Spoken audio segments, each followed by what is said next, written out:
My name is Imani Thompson, and I am 32 years old. This Thanksgiving, my father screamed that I wasn't his child. My mother agreed, her voice laced with venom. They told me to get out of the house, the same expensive, prestigious house my paychecks were secretly keeping afloat. My father snapped, "Get out, paying bills doesn't make you family." And my mother whispered, "You're just jealous of your brother." So, I stood up, smiled coldly, and said something he'll never forget. Then let him pay the $10,600. Before I tell you how one disastrous dinner completely unraveled a lifetime of toxic lies, let me know in the comments where you're watching from. If you have ever been the quiet one in the family, the one who fixed everything while everyone else took the credit, hit that like and subscribe button. This is the story of what happens when the scapegoat finally stops paying the bills and decides to cash a receipt instead. The smell of brown sugar-glazed ham and collard greens usually comforts me, but not today. Today, it felt heavy, suffocating. Thanksgiving at my parents' house in Atlanta wasn't about gratitude. It was a cold, calculated performance. Our family, the Thompsons, were pillars in our community, or so my parents desperately needed everyone to believe. My father, Elijah, sat at the head of the long, polished mahogany table, radiating a toxic pride that wasn't entirely earned. My mother, Brenda, sat to his right, her eyes fixed as always on her obsession. My brother, Marcus. Marcus, at 35, raised his glass. He was all charisma and expensive suit, a dazzling fake smile pasted on his face. "And so," he boomed, "I told the CEO, if you want the best, you have to pay for the best."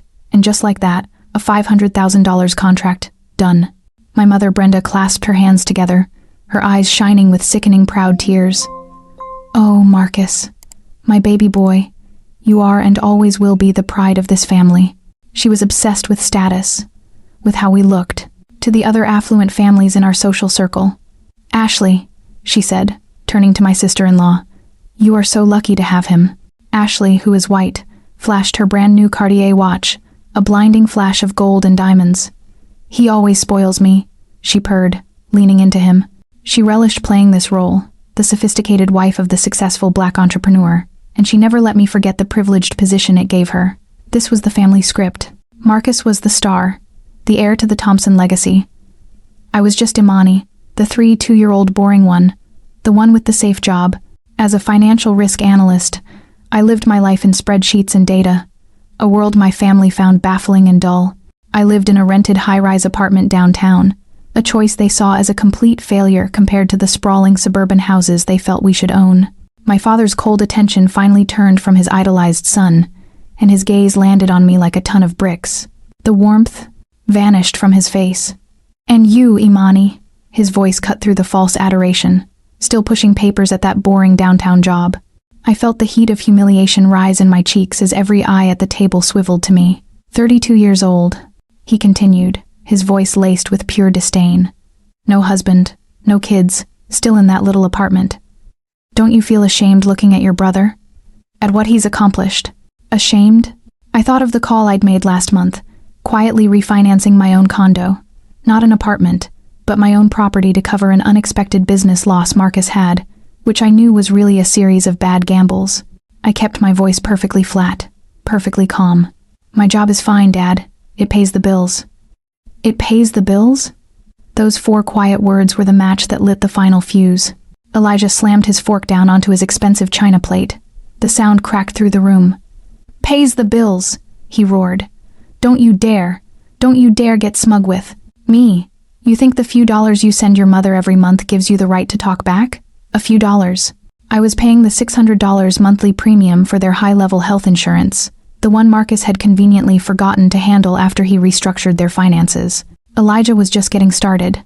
"Do you have any idea what real success looks like? Your brother?" he said, gesturing to Marcus as if he were royalty. "Just signed a $20,000 check to sponsor us this month, just because that's what a real child does." My blood ran cold.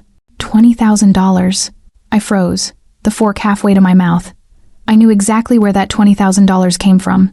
It wasn't from a $500,000 deal. It was from the new line of credit on this very house, a line of credit I had explicitly warned them not to open. I had seen the credit bureau alert just last week. Marcus hadn't given them $20,000. He had stolen $20,000 of their own home equity, and presented it to them as a generous gift, and they were idiotically thanking him for it. $20,000, Dad.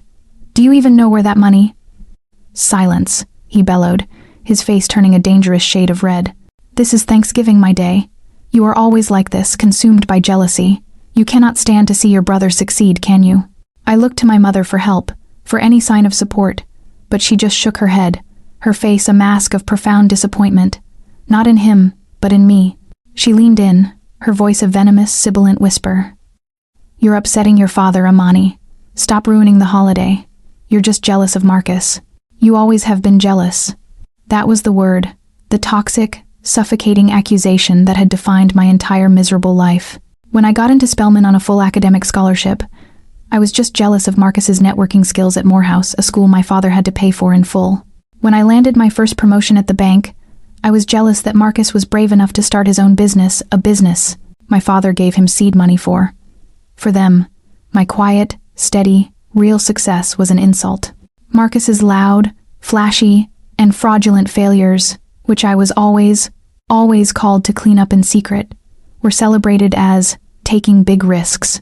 I was the family's secret accountant, and its public failure. Ashley, the sister-in-law, decided it was her turn to twist the knife. She placed her pale, delicate hand on my arm, her nails perfectly manicured, a stark, sickening contrast to my own dark skin. "Oh, Amani," she said, her voice dripping with a fake, sugary pity. "I know it must be so hard, really. Seeing Marcus just get everything so easily. It must be frustrating, but you don't have to try and tear him down. It just looks so desperate. Desperate." That word was the last straw, the final, crushing pin that broke the camel's back. I looked from her perfectly styled blonde hair to the new Cartier watch flashing offensively on her wrist, the watch that I had gotten the Franz fraud alert for 3 days ago, the one purchased with a credit card opened in my mother's name without her knowledge. I looked her dead in the eye. My voice was no longer quiet. "Desperate? Do you even know what he used to pay for that watch you're wearing, Ashley?" The table went dead silent. Ashley's practiced, condescending smile instantly faltered. I saw Marcus's eyes widen in pure, frantic panic, but it was my father who exploded, erupting with volcanic rage. "Enough!" He stood up so fast, his heavy oak chair screeched backward, nearly toppling over. His face was purple with pure, blind rage. He pointed a shaking, accusing finger right at my face. "I don't know why I even raised you," he screamed, his voice cracking with the ultimate betrayal. "You are nothing like me. You have no ambition. You are not my child. Get out of my house. You are not my child." The words just hung there, suspended in the cold, expensive air. This was it. The final, fatal cut, after a lifetime of 1,000 small wounds. "I don't care," he continued to roar, as I just sat there, frozen, numb. "Get out. Paying a few bills doesn't make you family." I looked around the table. My mother, Brenda, and my sister-in-law, Ashley, were smiling. A small, satisfied smirk. They had won the emotional battle. Marcus looked visibly relieved, believing he had just dodged a financial bullet. And in that moment, something inside me didn't break. It clicked. It settled. It became cold and hard, and perfectly, terrifyingly clear. I didn't cry. I smiled. A calm, tired, utterly finished smile. "You're right, Dad," I said, my voice suddenly clear as a bell, perfectly articulate. "I shouldn't be here. I'm tired of not being family." I stood up slowly, deliberately. I'm tired of not being family, but still being expected to pay for the party. I reached into my purse. I pulled out a single, folded piece of paper. I tossed it onto the center of the table, right on top of the ruined Thanksgiving turkey. It was an invoice. "This," I announced to the silent, horrified room, "is the bill for $10,600 for this entire dinner. The catering, the flowers, the expensive wine you're drinking, Marcus." I looked directly at my mother, whose mouth was hanging open. "I had to pay it this morning, Mom, on my personal American Express card because your credit card, the one Marcus manages for you, was declined." I then turned my gaze to my brother. His face was a sickly shade of gray. He was sweating, the glamorous mask melting away. "You're right, Dad," I said, my voice sweet as poison. "I shouldn't have to pay for it. So, Marcus, since you're the real family, And since you just signed that big $20,000 check, why don't you pay me back my $10,600 right now?" Complete, dead, agonizing silence. Nobody moved, nobody breathed. I turned and walked to the grand front door. I didn't slam it. I pulled it open, stepped out into the cold November air, and closed it gently behind me. I left them all in that cold, expensive, silent room, staring at a bill that not a single one of them could pay. The next morning, I woke up before the sun. I hadn't slept, not really, but I wasn't tired. For the first time in my entire adult life, I felt light. The night before hadn't been an act of anger. It had been an act of liberation. I walked over to my floor-to-ceiling windows, holding a warm mug of coffee. My father had called my home a little apartment. He had never once visited. He had no idea I owned this penthouse condo in Buckhead, looking out over the entire Atlanta skyline. He never bothered to ask. Friday. Black Friday for my mother, Brenda. This was the high holy day. It was the Super Bowl of her religion. Rapid, competitive consumerism. My phone, charging on the marble kitchen island, began to buzz. The screen lit up. "Mom." I watched it vibrate, the sound unnervingly loud in the quiet of my apartment. It stopped. A second later it buzzed again. "Mom." And again. And again. I counted. 12 missed calls in under 10 minutes. I knew. I knew exactly why she was calling. She wasn't calling to apologize. She wasn't calling to see if I was safe. She was calling from the checkout line at Lenox Square, probably at Neiman Marcus or Saks, holding a stack of designer clothes. She was calling because the credit card she was presenting, the one with her name but my bank account tied to it, had just been declined. A younger Imani, the one from just 24 hours ago, would have felt a sharp, stabbing guilt. Her heart would be pounding. She would have answered, "I'm so sorry, Mom. Let me fix it just one more time." But the Imani who had walked out that door last night, she just took a slow sip of her coffee. It tasted like freedom. I put the phone on Do Not Disturb and watched the sun begin to burn the fog off the top of the skyscrapers. I had work to do. Last night, I had simply stopped paying. This morning, I was going to start collecting. I didn't need to be there to see the chaos. I could picture it perfectly. My mother, Brenda, dressed in her finest, a fur-trimmed coat and designer sunglasses perched on her head, shoving her card at the young cashier. "Try it again," she would hiss, her voice low and furious. "There must be something wrong with your machine." And the cashier, polite but firm, "I'm sorry, ma'am. This card has been declined. All of them." I could feel the hot flush of public humiliation she was enduring. Brenda Thompson, wife of the successful Elijah Thompson, mother of the prodigy Marcus, being declined in front of society. I picked up my phone an hour later. Just as I thought, a string of frantic voicemails. I pressed play on the latest one. Imani, you pick up this phone right now." Her voice was a shriek, high-pitched and vibrating with raw rage. "My card isn't working. They declined me at Neiman Marcus in front of everyone, in front of Janet Howard. Do you know how embarrassing this is? What did you do? What did you do? To my cards? You fix this. You fix this right now. You ungrateful." The voicemail cut off. I could imagine the frantic scene back at their house where she had undoubtedly driven empty-handed to scream at my father. Elijah, his pride still shattered from last night's argument, would be pacing the marble foyer of his house, the house I was paying the mortgage on. That ungrateful little girl, he would be roaring. She dared to cut us off after everything I gave her. I'll disown her. I'll write her out of the will." His threats were empty, laughable. The will? I was the will. I was the estate. I was the only thing standing between the Thompson legacy and total, complete financial ruin. And he had just told me I wasn't his child. But the credit cards? That was just the beginning. That was the small, annoying tremor before the real earthquake. I hadn't just canceled her shopping allowance. I had also very deliberately canceled the automatic payment for her car. The pearl white Lexus ES 350. The one she had to have to show up her friends at her weekly bridge game. The one Marcus had negotiated a predatory lease for a lease with ballooning interest rates that I had been quietly paying off for 2 years. Right about now, as she was probably in the kitchen fuming, the next act of the play would be arriving. A big, ugly yellow tow truck, backing into their pristine, HOA-approved, brick-paved driveway. The neighbors, the very people my mother lived to impress, would be peeking through their blinds. This was my mother's worst nightmare. I could hear her shriek in my mind. I could see her running out the front door, waving her arms. "What are you doing? Get that thing off my driveway. You can't be here. You're scratching the pavement." And the tow truck driver, a man just doing his job, clipboard in hand, would just look at her, completely unfazed. "Ma'am, I'm here for the Lexus. Repossession order. Payments are 3 months past due." "Past due? That's impossible." She would be screaming now, her voice echoing through the quiet cul-de-sac. "There's a mistake.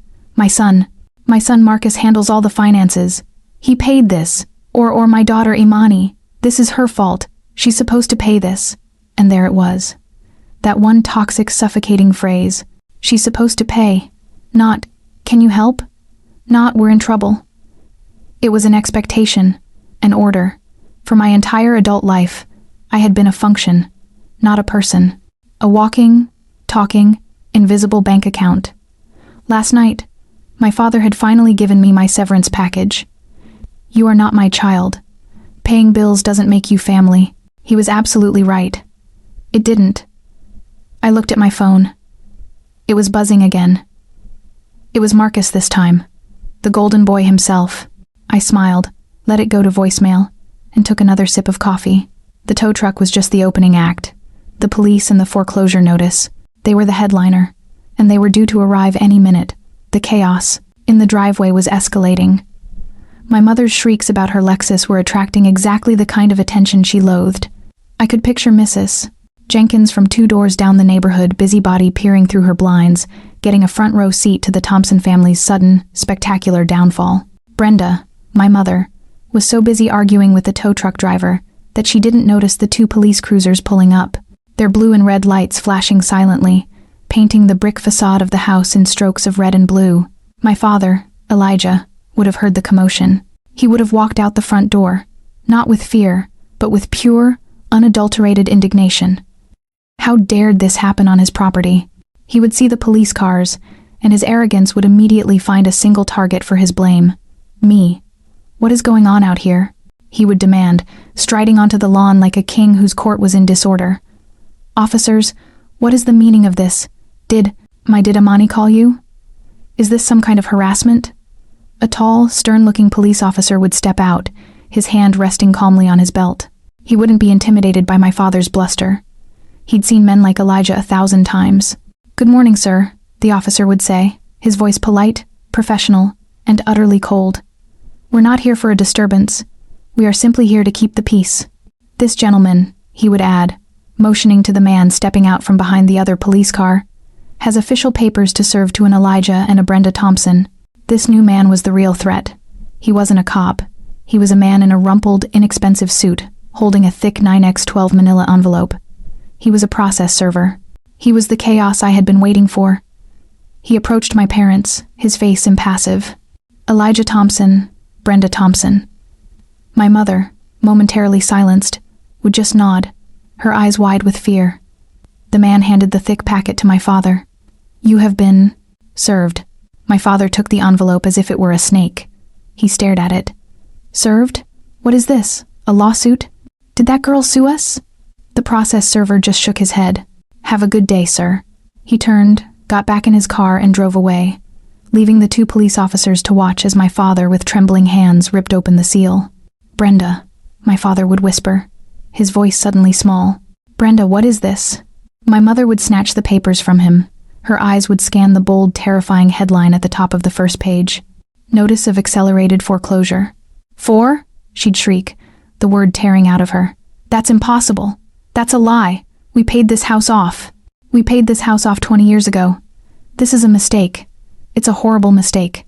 My father would be shaking his head, his face a ghostly shade of gray. He'd be reading further down the page, his eyes fixed on the details my mother in her panic had missed.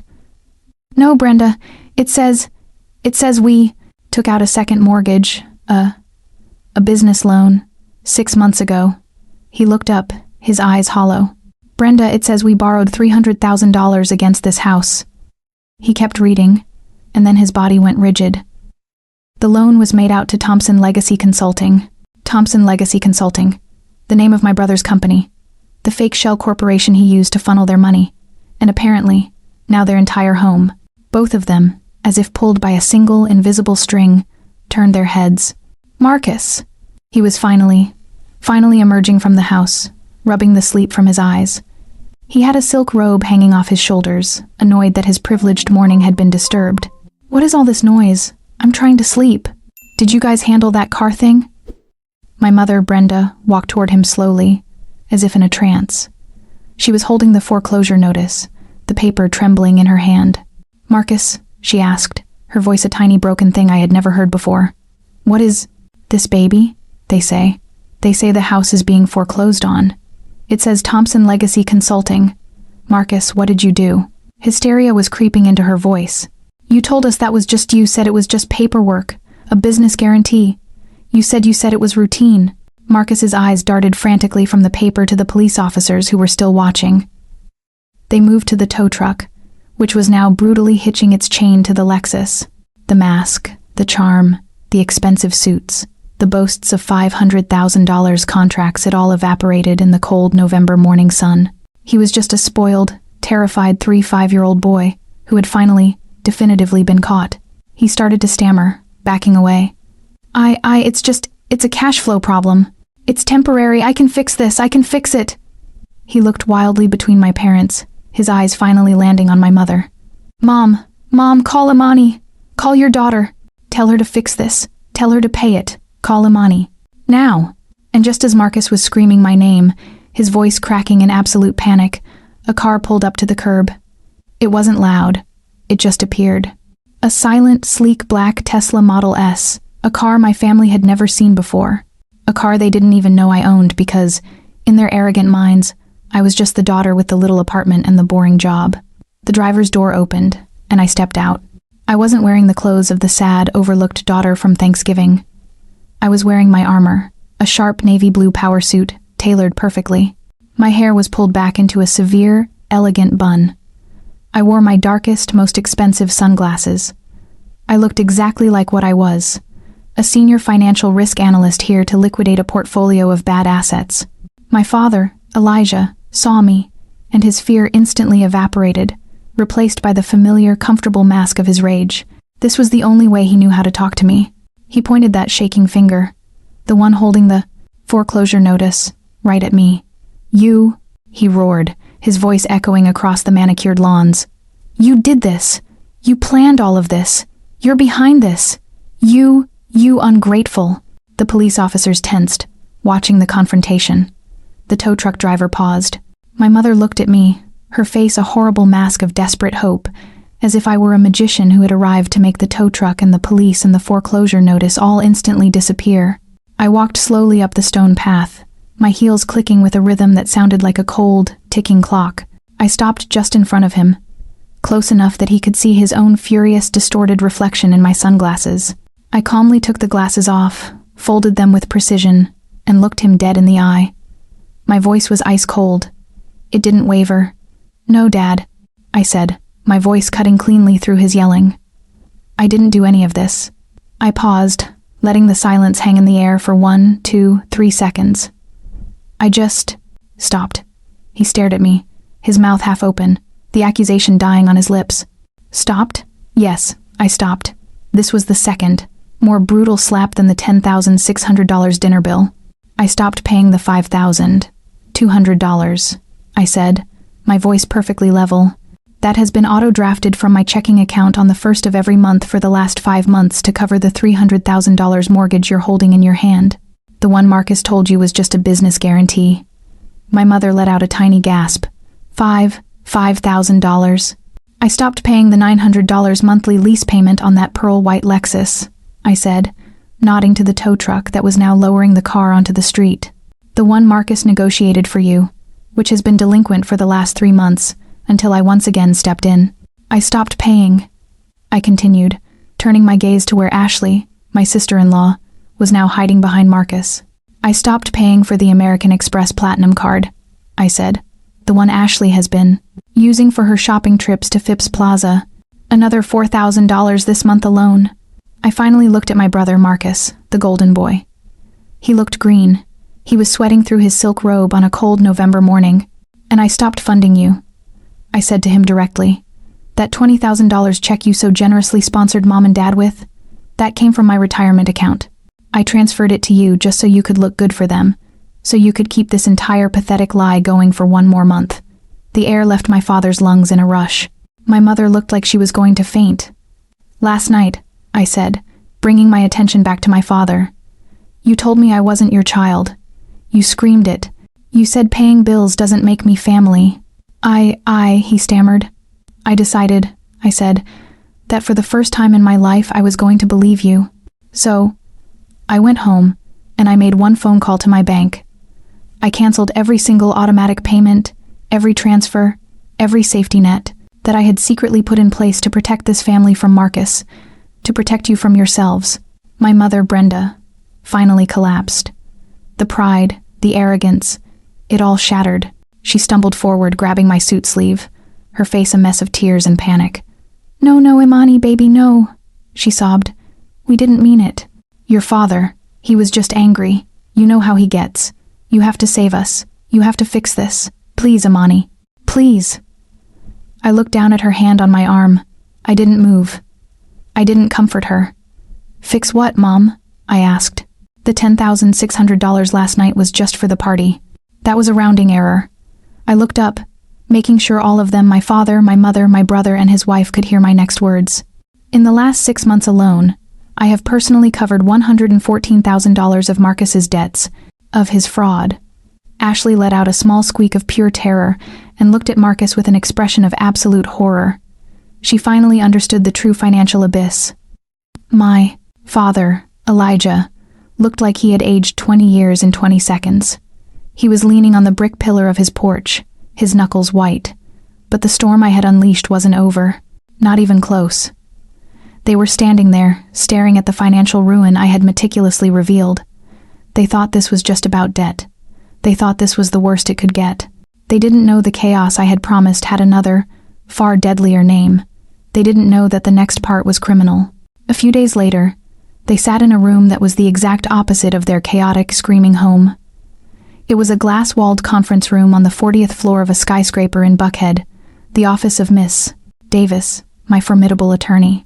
The air was cold, the furniture was minimalist and expensive, and the infinite view of the city made my family look small, haggard, cheap, and completely out of place. Elijah, Brenda, Marcus, and Ashley sat huddled on one side of a massive granite table. I sat on the other, next to Miss Davis, a sharp, older black woman in a crisp gray suit, who looked at them as if they were a clerical error. My mother, Brenda, started first. The tears were instant, a performance she had perfected over a lifetime. Imani, she sobbed, dabbing at her eyes with a crumpled tissue. Imani, baby, you have to help us. You have to save us. They're going to take the house. Your father and I will be on the street. You can't let this happen. You can't let your own parents be homeless. I just watched her. I felt nothing. No pity, no anger, just a vast, cold emptiness. My father, Elijah, couldn't even stand her begging. He slammed his hand on the granite table, making Ashley jump. Enough, Brenda, stop begging, this girl owes us, he spat, pointing at me. We raised her, we fed her, we put a roof over her head. She has a responsibility to us. It is her duty to fix this. Even now, facing total ruin, his arrogant assumption of command was the only thing he had left. Before I could even respond, Miss Davis leaned forward, placing her hands flat on the table. Her voice was not loud, but it cut through my father's bluster like a surgeon's scalpel. Mr. Thompson, she said, her voice like polished steel. Let's be perfectly, unequivocally clear. She looked at him over the top of her glasses. You are not here to make demands. You are not here to speak of duty or responsibility. You are here to listen. You are here, all of you, as debtors. You are here at the mercy of my client, Miss Imani Thompson, the very person you and your son have been defrauding for the better part of a year. My father's mouth snapped shut. He looked like he had been slapped. The silence was deafening. Ashley, seeing that threats and tears had failed, decided to try her own special tactic, the sisterly conspiracy. She leaned forward, trying to create an air of intimacy, putting on her best, most empathetic, concerned white friend voice. Imani, she said, her voice soft and full of Hadale, fake compassion. She even tried to reach her hand across the table toward me. Listen, please. This is all just a huge misunderstanding.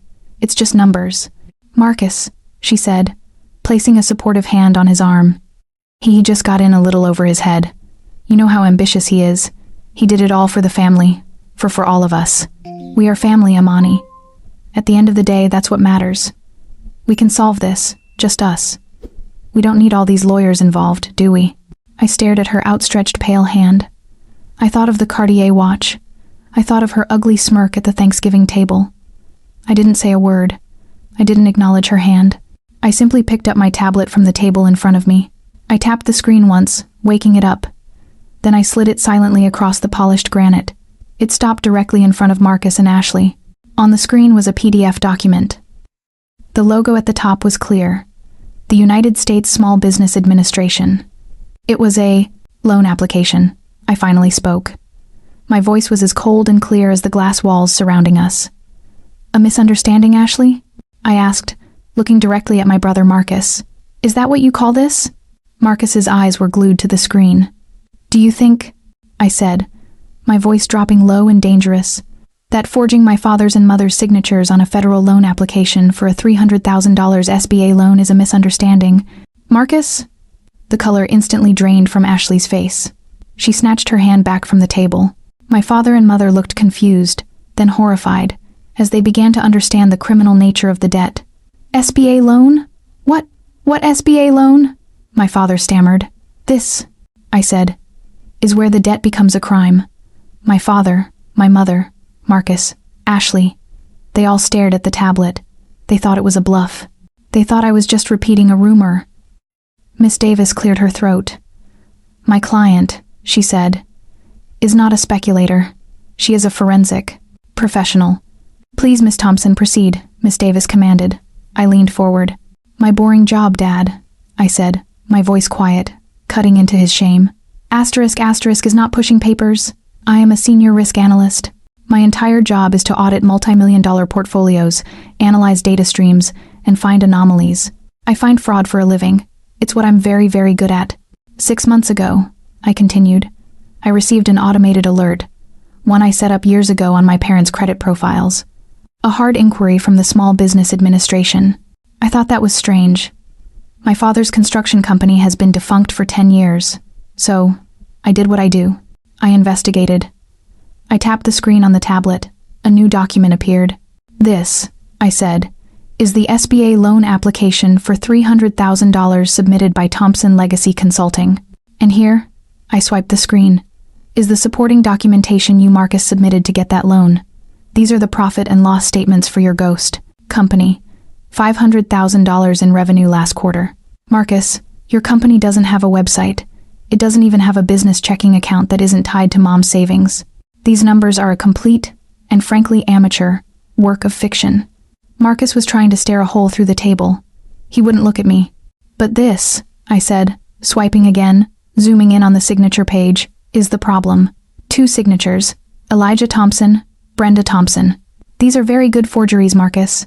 You've had a lot of practice over the years signing my name on permission slips, haven't you? But a digital signature carries a timestamp and an IP address. This one, I said, tapping the screen, was signed at 2:14 a.m. From your home IP address, not my parents' house. My father looked at the screen, then at his son. You signed my name? That's bank fraud, mister, Davis added calmly. A federal offense. But that, I said, my voice dropping, was just the appetizer. That's the loan you defaulted on. The other one, the $300,000 one, the second mortgage that is causing them to lose this house, that one is even worse. I swiped the tablet to a new file. This one was a video. You see, I said, looking at my parents. For this one, Marcus needed your actual signatures. He couldn't just forge them. Tricked? My mother whispered, the sound hollow. He tricked you, I confirmed. He gave you a stack of papers. He called it a business guarantee. He said it was just in case he defaulted. But buried in that stack, on page 11, was a quitclaim deed. A document that transferred partial ownership of your paid-off house directly to his company. No, my father said, shaking his head, his voice strained. No, he wouldn't. He did, I said. You signed your own home away and you didn't even read it. But that still wasn't the final step, I continued, tightening the noose. To get the money, the bank needed one final signature on the loan disbursement document, the withdrawal slip, if you will. And Marcus knew he couldn't possibly get you to sign that. I looked at Ashley. She was starting to tremble, a tiny, almost invisible quiver. So he had someone else do it. He didn't sign it, I said, knowing the truth would destroy their perfect alliance. He was too smart for that. I pressed play. The glass-walled conference room was instantly filled with the silent, grainy black and white footage from a bank security camera. The timestamp read 6 months ago. We could see Marcus, dressed in one of his flashy suits, sitting at a loan officer's desk. He was smiling, charming the officer. "There's Marcus," I narrated, as if presenting to a hostile boardroom. "And there is the loan officer sliding the final disbursement document across the desk." We watched as Marcus picked up the pen, but he didn't sign. He turned, laughing about something, and handed the pen and the document to the person sitting next to him. A person who had been just off camera, a person with long blonde hair. "And here," I said, my voice hard as diamonds, "is the person who signed the name Brenda Thompson to steal $300,000. I tapped the screen. The video froze. I zoomed in. The camera was directly above the desk. We could see the document, we could see the pen, and we could see the face of the woman holding it, her hand moving as she forged my mother's name. It was Ashley. The silence in the room was absolute. It was a vacuum. My mother, Brenda, looked from the frozen image on the tablet to the living, breathing, pale-faced woman sitting across from her. "Ashley," my mother whispered. It was a question, a plea, a complete denial of reality. My father just stared. He had been betrayed by his son. But this was a different level. This was a conspiracy. Ashley's face instantly crumpled.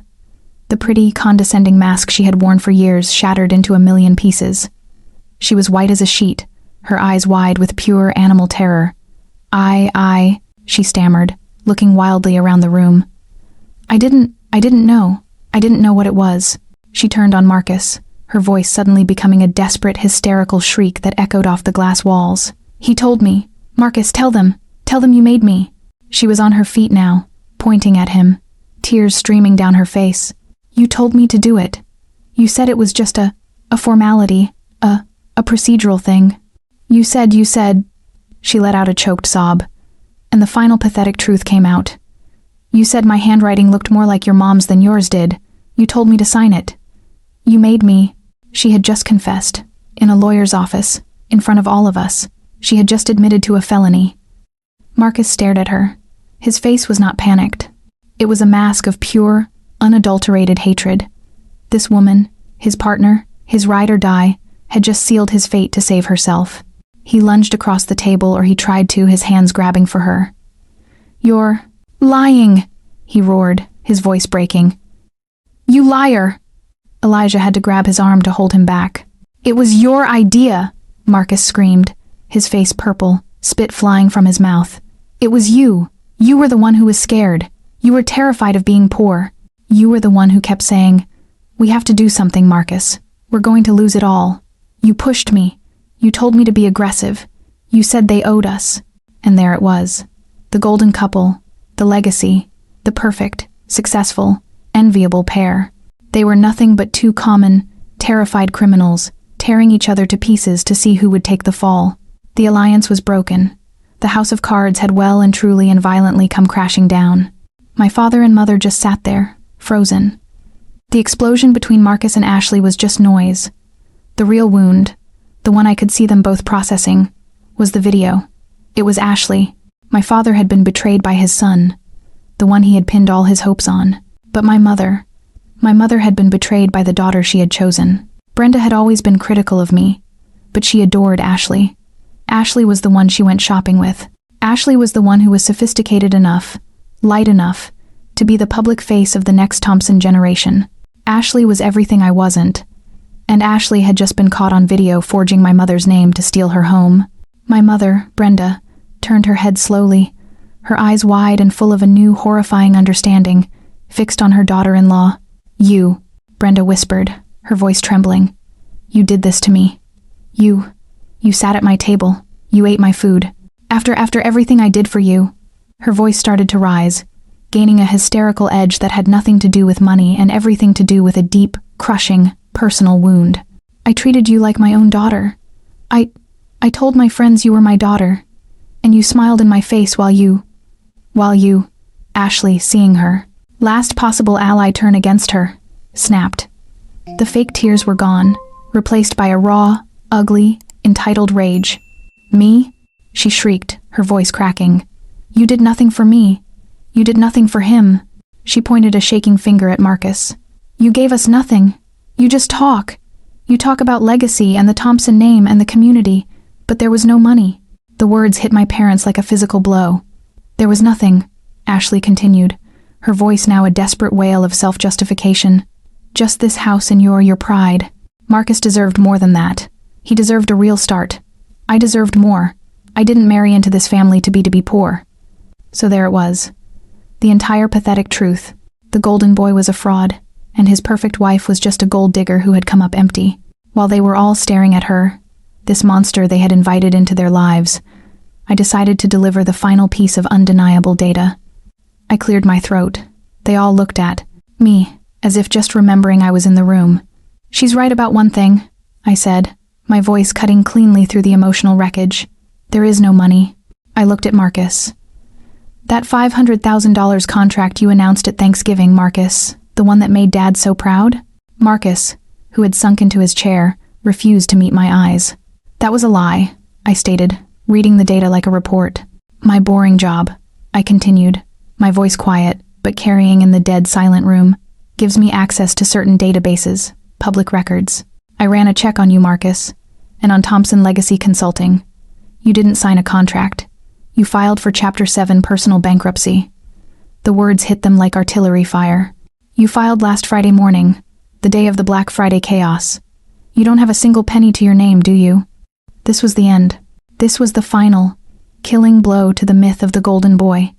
He wasn't just a failure. He wasn't just a thief. He was a broke thief. A complete and total fabrication, from his expensive suit to his fake contracts. My father, Elijah, didn't move. He didn't yell. He didn't look at me or at Ashley or at Brenda. He just stared at his son. He stared at Marcus, the son he had championed, the son he had sacrificed his daughter for, the son he had loved, and the son who was nothing. He didn't speak for a full minute. The silence was heavier than any of the screaming had been. When he finally opened his mouth, his voice was a hollow, empty shell. It was the sound of a man whose entire world had just turned to dust. He looked at Marcus, and with a quiet, devastating finality he said, You have destroyed this family. You destroyed all of us." Marcus just wept. Pathetic, silent tears. The emotional part of the meeting was over. Now, the business part began. Miss Davis, my lawyer, who had been watching this entire implosion with the quiet patience of a vulture, huffed once. She straightened the papers in front of her.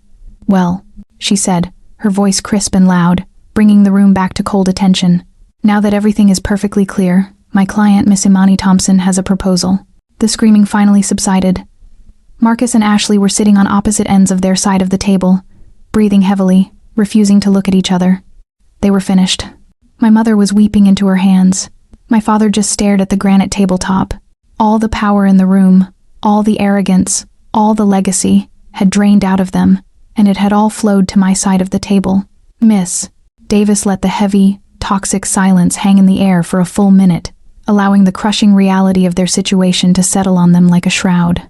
She then very deliberately straightened her papers, the crisp shush of the movement making them all flinch.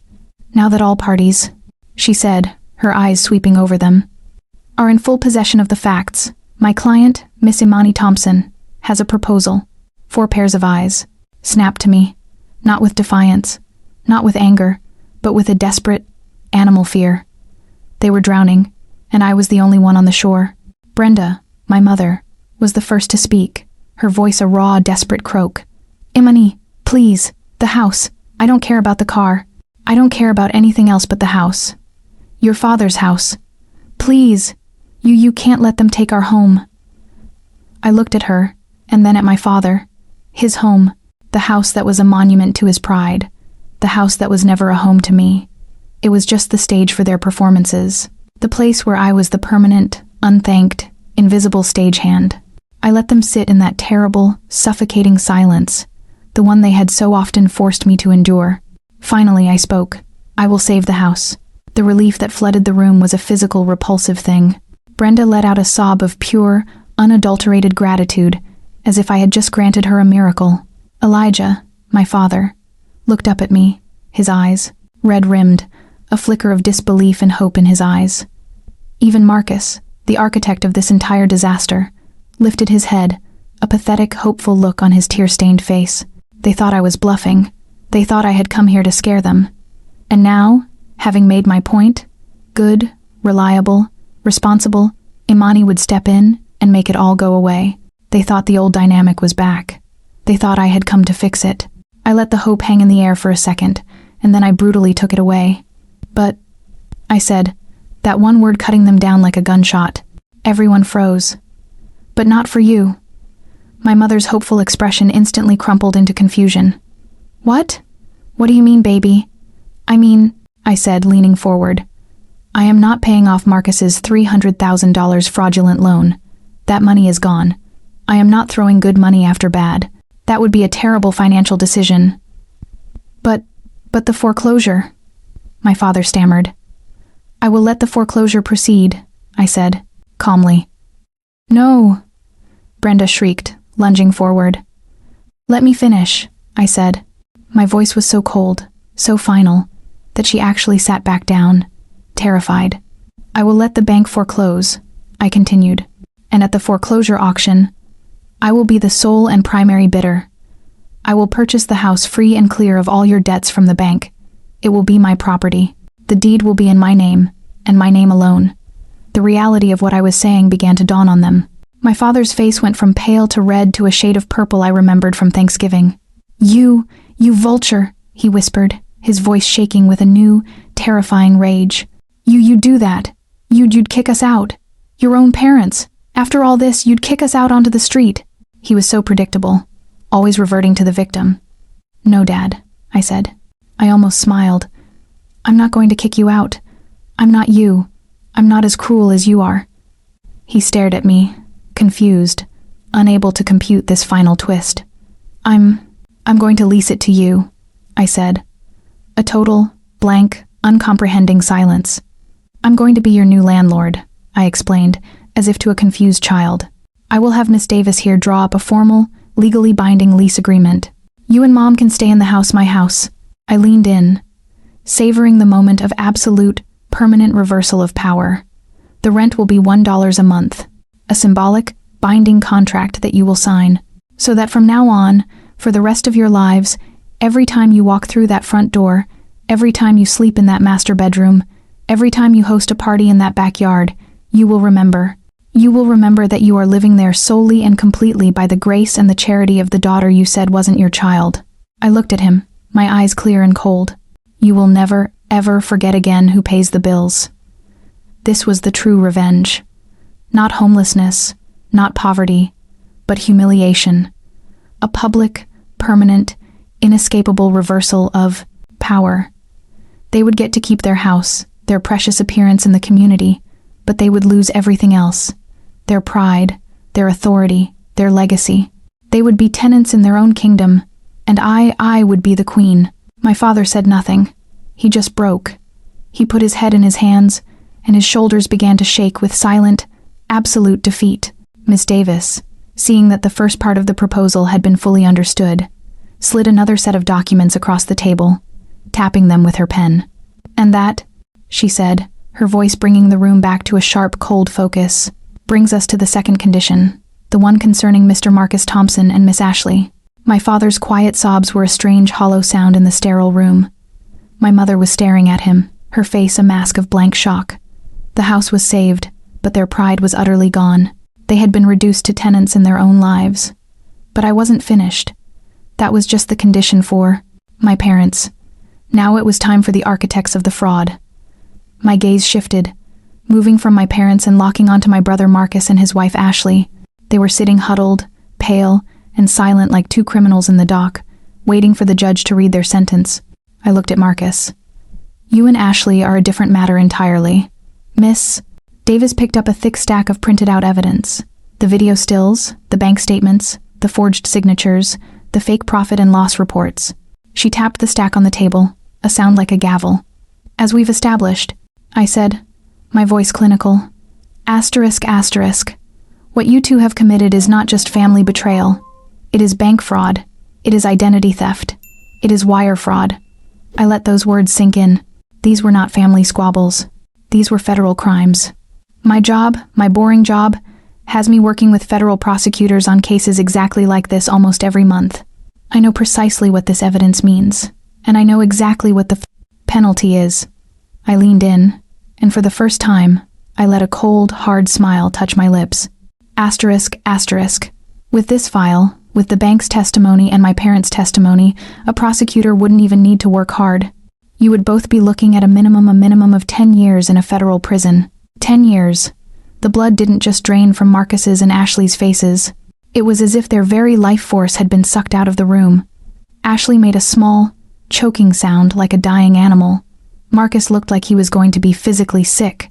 The vision of his tailored suits and flashy cars evaporated, replaced by the crushing reality of a drab orange jumpsuit and a steel cot. I have this entire file, I said, tapping the stack, ready to go. A phone call. That's all it would take. One call from Miss Davis to the U.S. Attorney's office, and your lives as you know them are over. Marcus looked at me, his eyes finally showing the one emotion he had never shown me before. Pure, unadulterated terror. He was at last truly afraid of me. I won't call the police, I said. A tiny, impossible spark of hope flickered in their eyes. Miss Davis, on cue, slid another set of documents across the granite table. These were not evidence. These were contracts. This, Miss Davis said, her voice sharp, is a full and binding legal confession and a relinquishment agreement. I looked at Marcus. Asterisk, asterisk. You, Marcus, are going to sign this document. It states in no uncertain terms that you relinquish forever any and all claim to the Thompson family assets, any inheritance, any property, any money, present or future, asterisk, asterisk, you get nothing. You are officially and legally cut off. I then looked at Ashley. And you will sign it as his spouse, agreeing to the same. Your free ride is over. And then, I continued, you are both going to sign this document. This is your full confession. It details every crime, the SBA loan, the forged signatures, the mortgage fraud, the theft from my accounts, everything. You will sign it, and you will have it notarized, and this confession will be held by Miss Davis in her vault.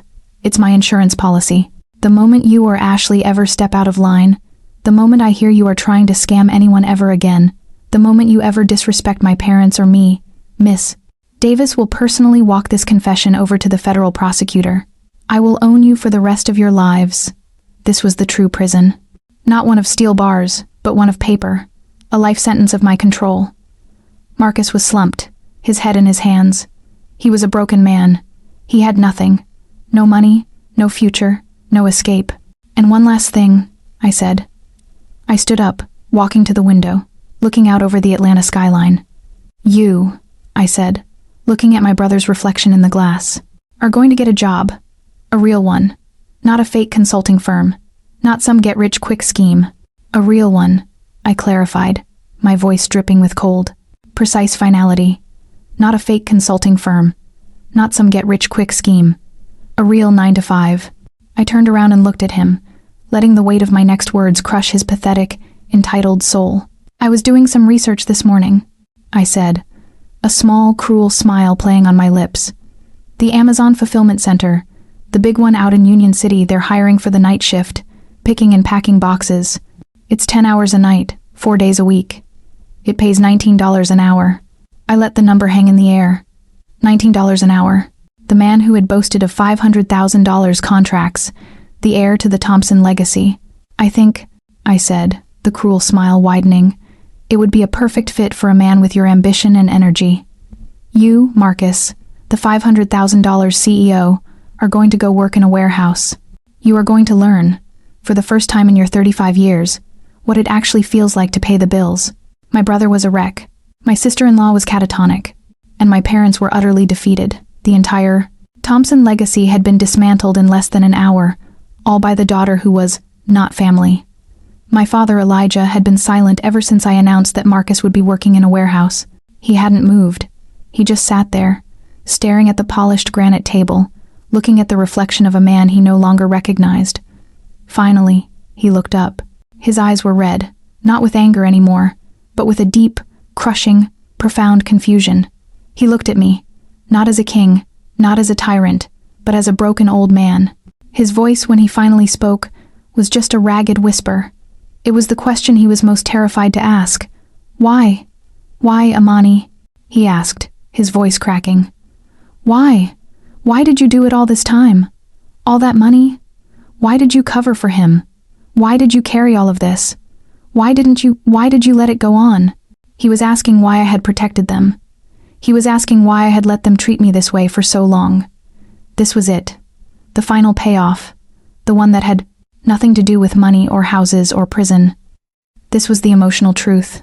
I looked at my father, the man whose approval I had spent my entire life starving for. Because I've done it before, Dad, I said, my voice quiet.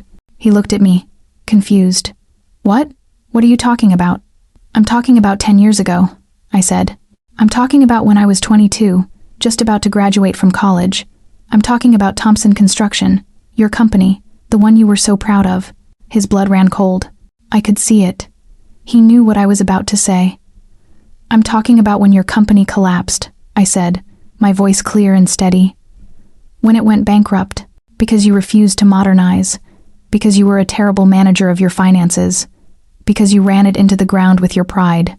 No, he whispered. Yes, I said.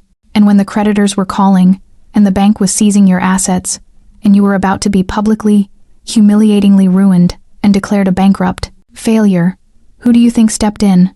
He just stared at me. It was me, I whispered. Me, two-year-old Amani.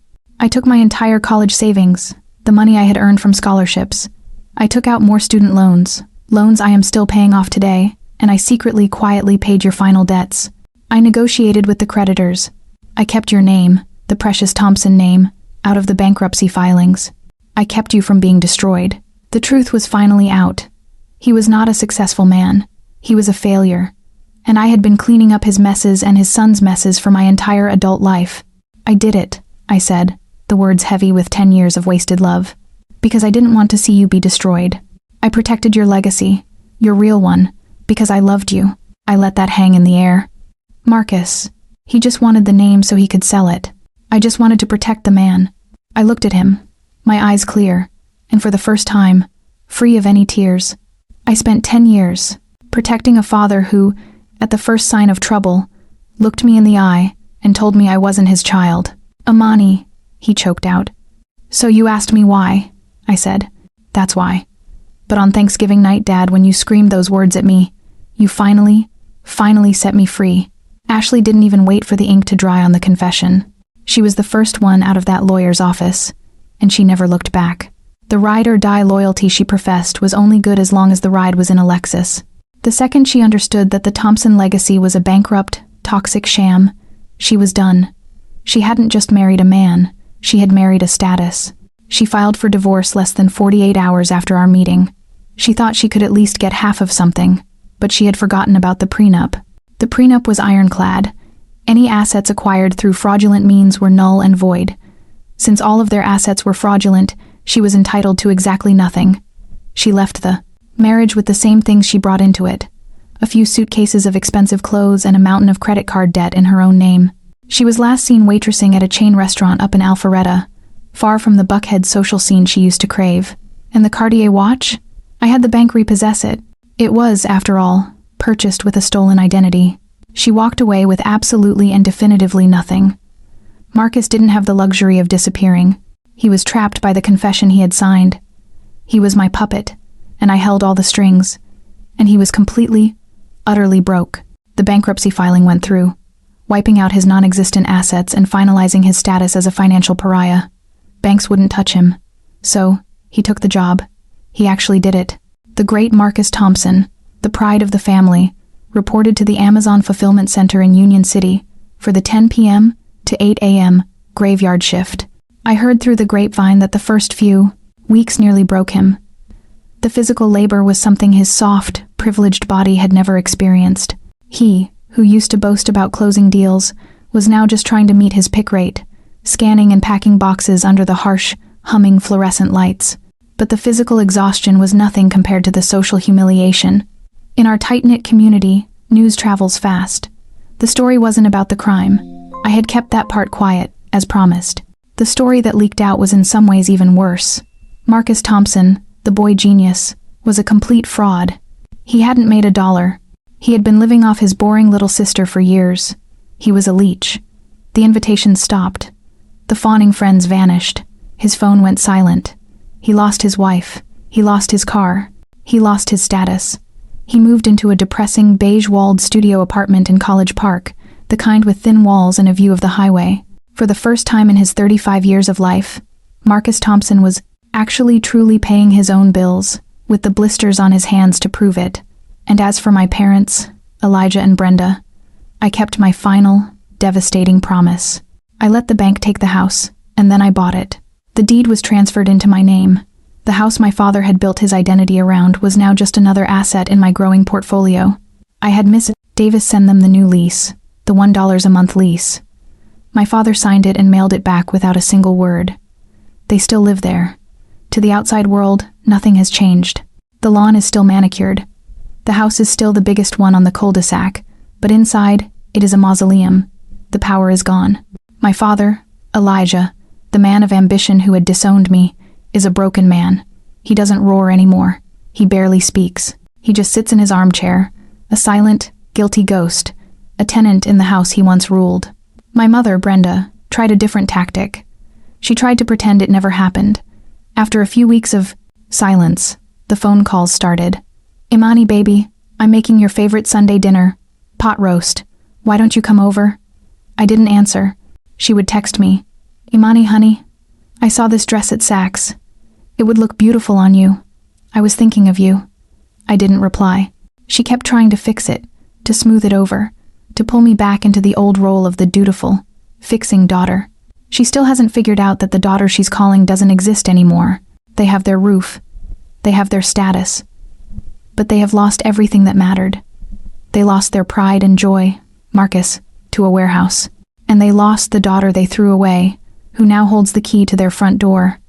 It's been 6 months since that day in the lawyer's office.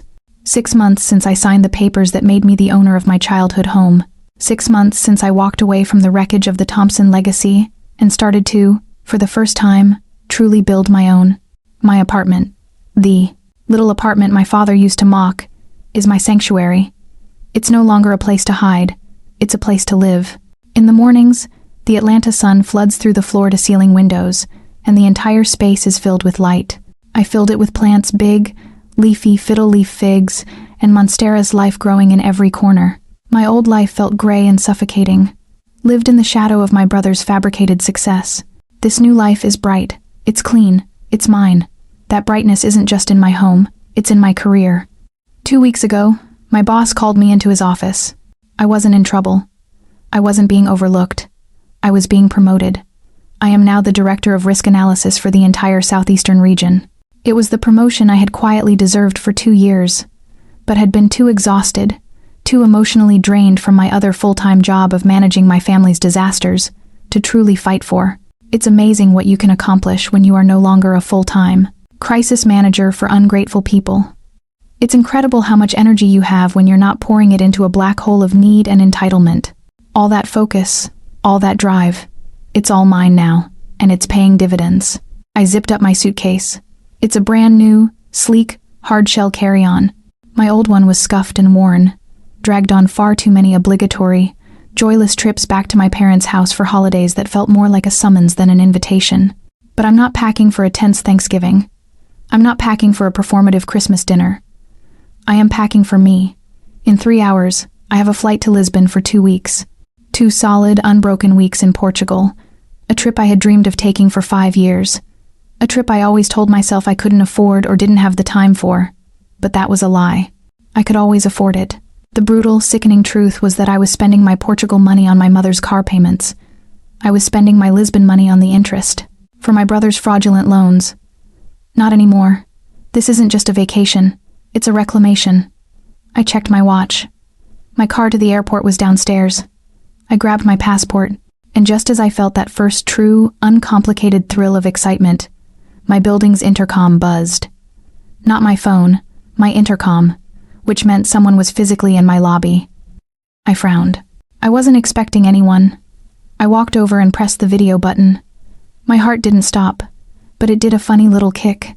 It was my mother, Brenda, standing in my gleaming, modern lobby, looking small and lost. She was holding a foil-covered dish. A part of me, a tired, old, foolish part, wanted to just ignore it, but I didn't. I pressed the button to let her up. I opened my apartment door and just waited.